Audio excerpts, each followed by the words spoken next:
who lived in a house that looked like a vinegar bottle. I don't know, have you ever seen a Heinz 57 vinegar bottle looking thing? They're long, and everybody's like, yeah. They go up like this, and they have a small little top, and then you just screw it on at the top. Well, her house looked just like that. It was long and tall and small, and she had a tiny little chimney at the top. And every day she would clean that house from bottom to top and top to bottom. She kept it spotless, but she never liked the fact that everybody talked about her house looking like a vinegar bottle. One day she gets up and she does her routine. She cleans from bottom to top and top to bottom, and she goes to her cabinet and she opens it up, and there's nothing in it to eat. She goes to her refrigerator, and there's nothing in it to eat. She looks out her window, and the only thing left in her garden was a little mess of greens. And she says, I can't just have greens for dinner. I need some meat. I need something. And about that time, as she looks out the harbor, there was a ship coming in. Not just an ordinary ship. It's a fishing boat. And when a fishing boat comes in,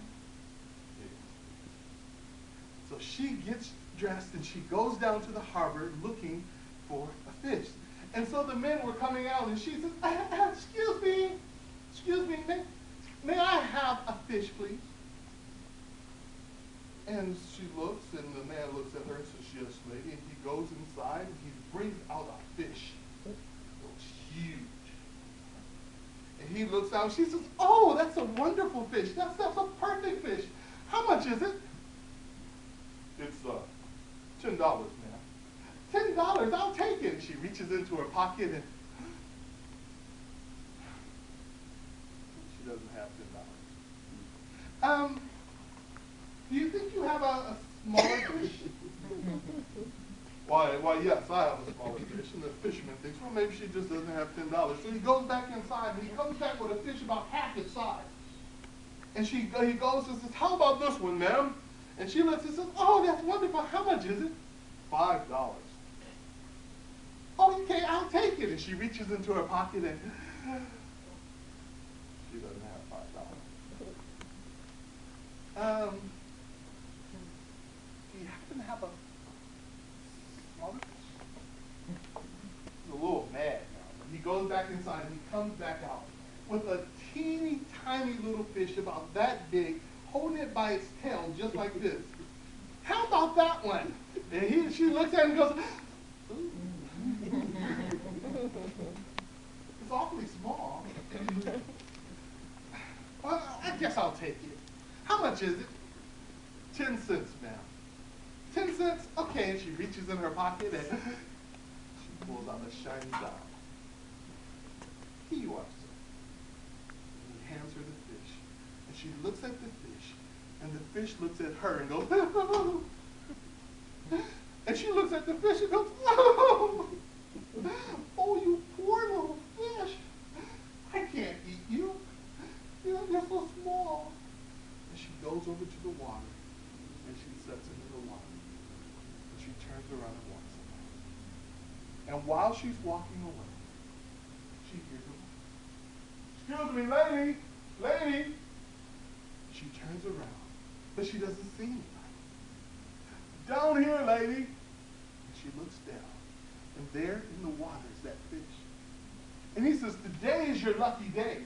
I am no ordinary fish. I am a magical fish.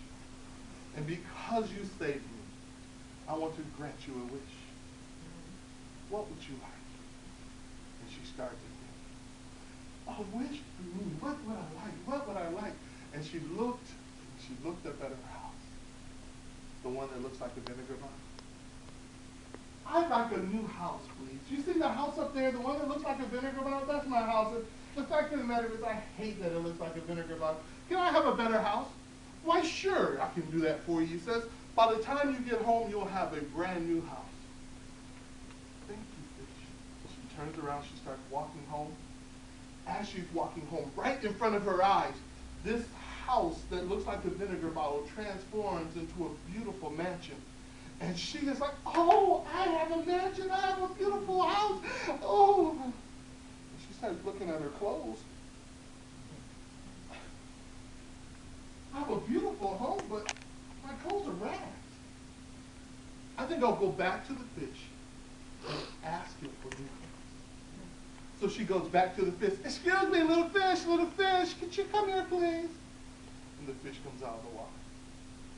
Yes, old woman, how may I help you? Little fish, thank you for my beautiful house, but my clothes are rags.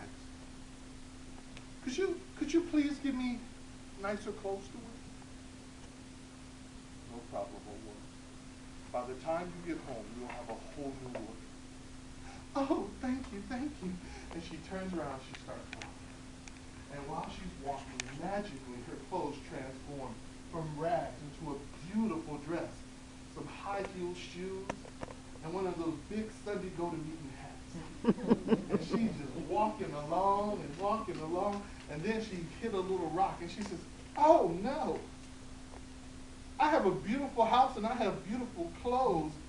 If I keep walking like this, I'm going to mess up my shoes. Fellas, we know how women are about their shoes, don't we? I'm going to go and tell the fish I need transportation. So she goes and she goes back to the fish. Little fish, come here. And the fish comes up out of the water. Little fish, I have a beautiful house and I have beautiful clothes, but fact of the matter is, I need transportation. What would you like, old woman? I'd like a pony car. A pony car? Yes, a pony car. Look behind you, old woman. And when she turns around, there's a big white pony with a big red bow and this beautiful pony cart. And she gets in it and she sits down and she grabs the reins and she goes, and that little pony takes off. Bati o bati. Bati. Bati o bati. Meow. Meow. Meow. Meow. Wait a second. Nobody's riding pony carts anymore. Everybody's riding automobiles. I'm going to go back and tell that fish I want an automobile. And she turns around and she goes back to the water. Little fish, come here. And the fish comes up out of the water. Yes, old woman, how may I help you? Little fish, I have a beautiful house and I have beautiful clothes. And let's face it, nobody's riding a pony cart anymore. I want an automobile, something nice and fancy.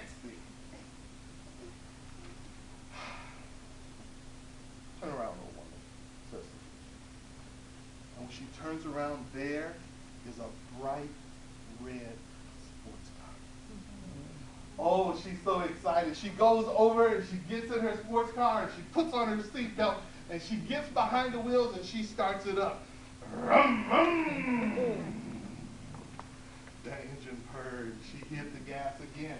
Rum, rum, rum, rum, rum. And then she remembers, I don't know how to drive. And she says to herself, the fact of the matter is, I shouldn't be driving anyway. I should have a driver. So she gets out of the car and she goes over to the water. Little fish, get up here now. And the fish comes up out of the water. Yes, old woman.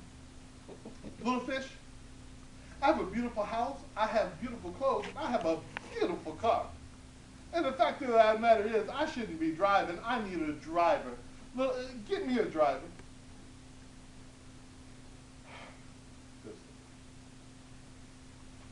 Go home, old woman. Go home. And he sinks back into the water. And she thinks, I'll start walking, and my driver's going to come pick me up. So she starts walking, strutting. As she's walking, she looks at her beautiful mansion, and all of a sudden her beautiful mansion turns back to a vinegar bottle. Shortly later, those beautiful clothes turn back into rags. She turns around just in time to see the beautiful sports car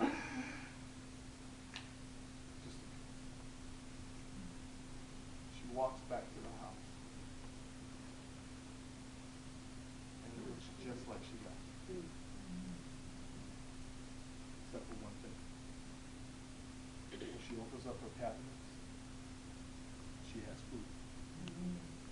When she opens up her refrigerator, she has food. So I want to tell you something. If you're ever fortunate enough to find a magic fish that wants to grant you a wish, whatever you ask for, don't go asking for a driver. Don't ask for a driver. That